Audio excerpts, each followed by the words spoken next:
We rolled pretty similar to the way we did last year. You know, I think for some of the players, we have a lot of young players in the team. I think they're a little bit more experienced this year now. Last year we were just all excited to get there, but this year, you know, we really just want to go that one step further. And the Aviva itself is an amazing place to play a football match, and we've heard this week calls for maybe the women's game to be on a different day to the men, or in Tala Stadium where you might get an 8,000 sellout. I've been covering all the women's national games in Tala, and in recent weeks and months it's been a great place for the girls to play, given it's like full.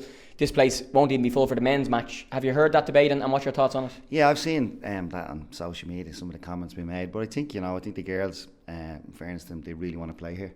I don't think you see a lot of the top games get played here. Even the Leinster senior finals matches get played here. They don't fill it out either. Mm-hmm. So I don't think there should be this big thing about, well, the women don't fill it, they shouldn't play there. The women really want to play there, and I think that's fair enough. And lastly, if your team was to win it and be able to couple with the success of the season and other competitions and stuff, what would that mean to everybody at the club? Listen, Peamount, the setup in Peamount in terms of the school boy and school girl system is really good. They produce lots and lots of players all the time. So for the club, the committee members, the volunteers, everybody involved in Peamount, for us to win the league was a great achievement, and they're all delighted with that.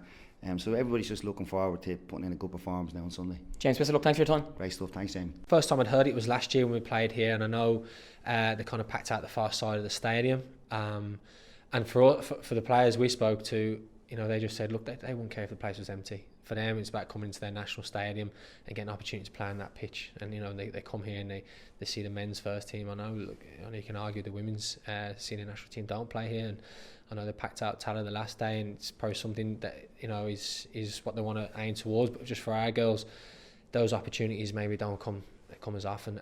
And for them, it was all about just coming out and playing on that surface and being able to say you went and done that. But that's the same for me as well as a coach and a manager.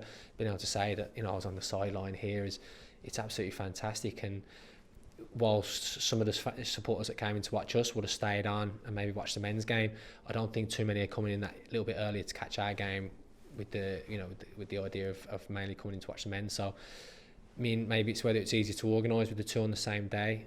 Maybe the men's final can overshadow the women's final that little bit. But again, for us, it's all about the game. We're just really looking forward to that game and preparing as best as we can and coming out with the best result.